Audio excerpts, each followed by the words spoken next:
You're listening to the Corbett Report. Hillary Rodham Clinton is a Wall Street-backed warmonger whose potential election as President of the United States this November poses an existential threat, not just to Americans, but to all of humanity. As First Lady, and then as Senator, she actively supported the U.S.'s illegal wars of aggression abroad.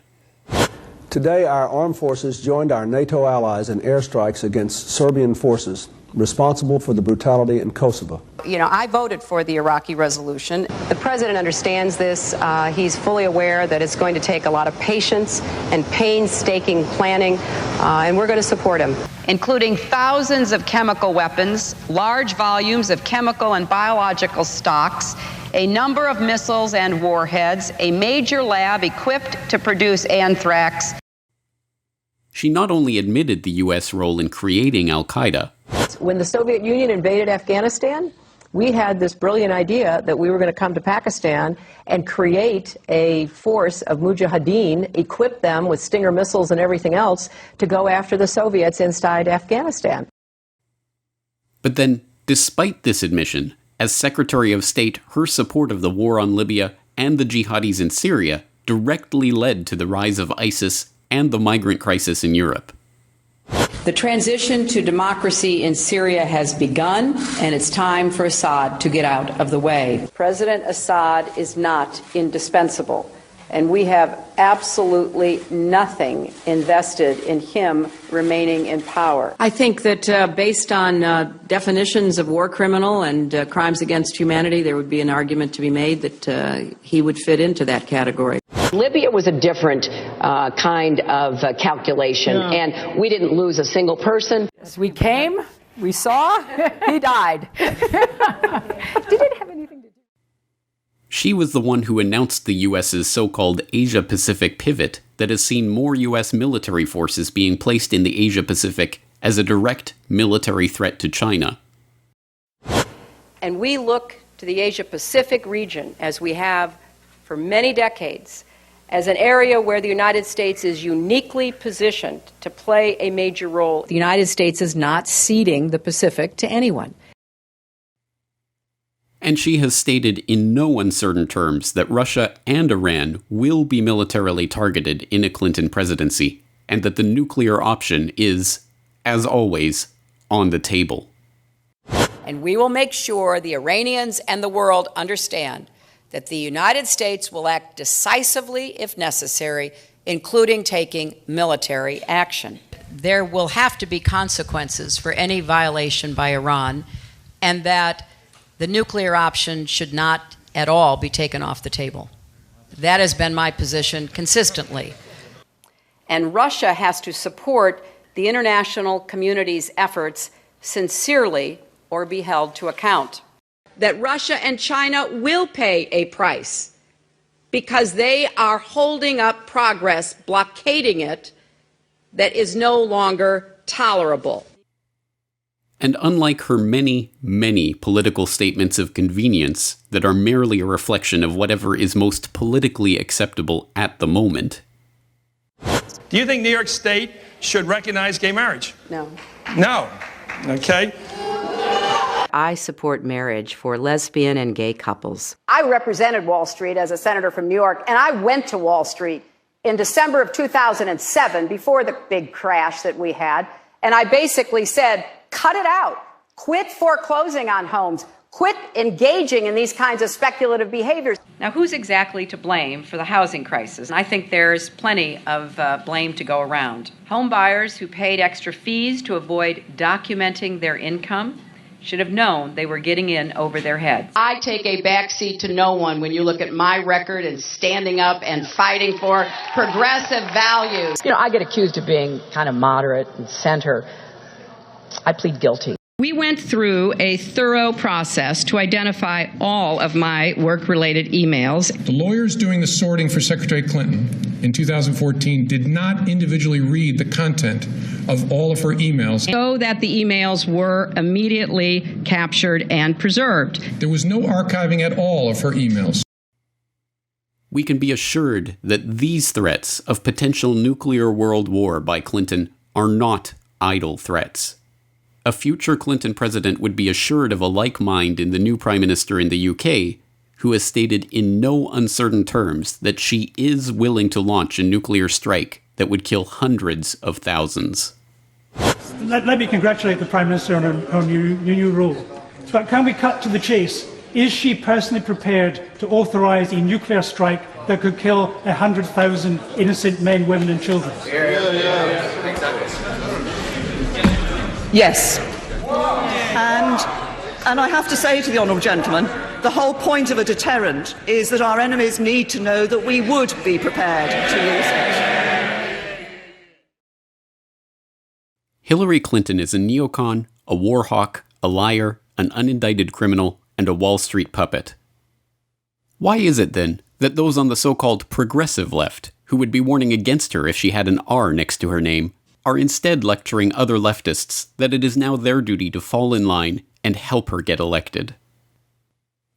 If Clinton is nominated and it comes to a choice between Clinton and Trump in a swing state, a state where it's going to matter which way you vote, I would vote against Trump.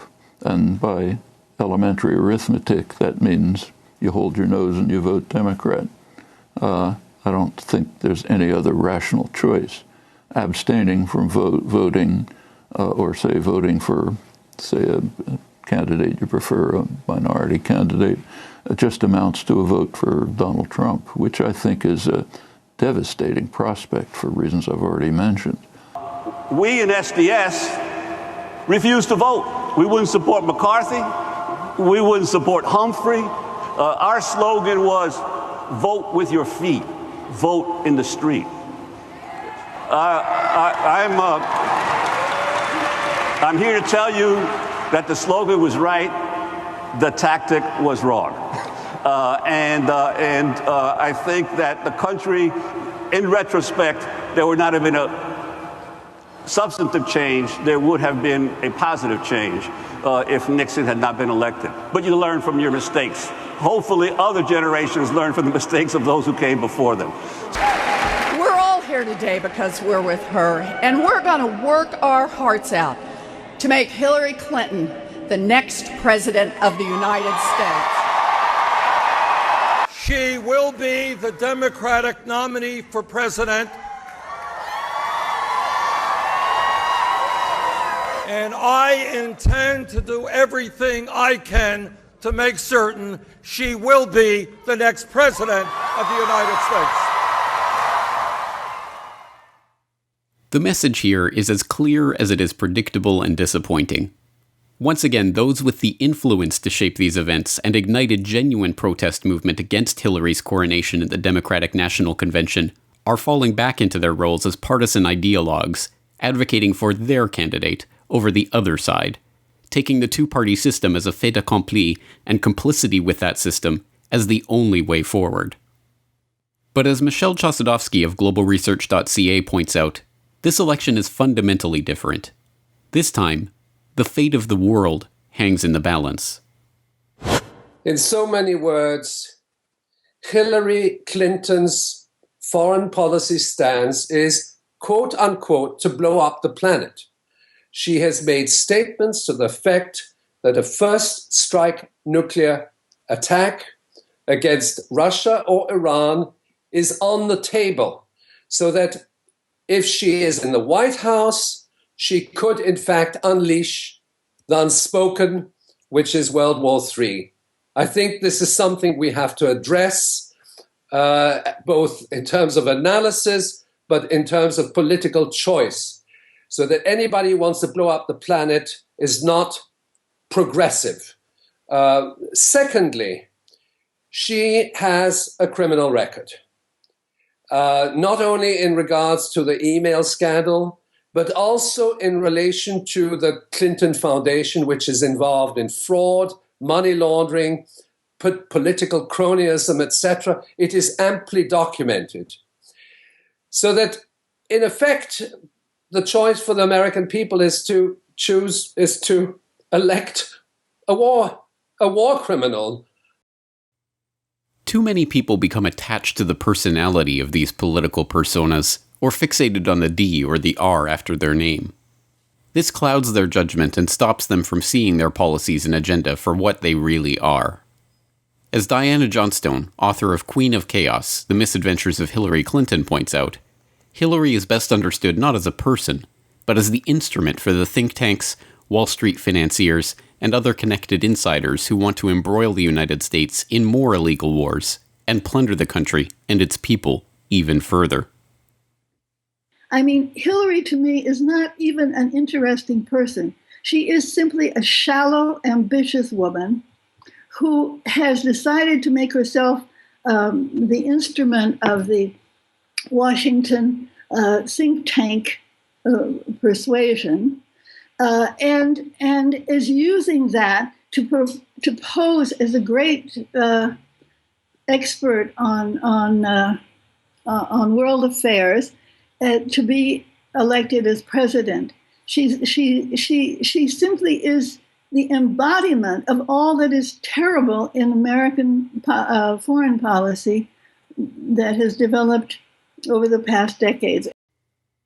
It is no hyperbole to say that the election of Hillary Clinton as president this November would be one of the greatest tragedies in the history of the United States, and perhaps the world. It is incumbent on people of all stripes, American and non-American, Republican and Democrat, progressive and libertarian, anarchists, and those who have never thought about politics a day in their life, to protest her nomination at the Democratic National Convention, work against her campaign for president, and avert the nuclear nightmare that is now coming into view.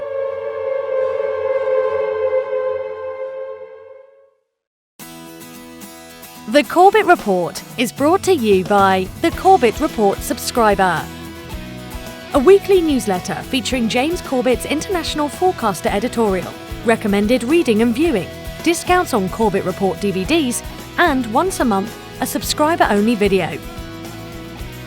Sign up today to start receiving your copy at corbettreport.com/support.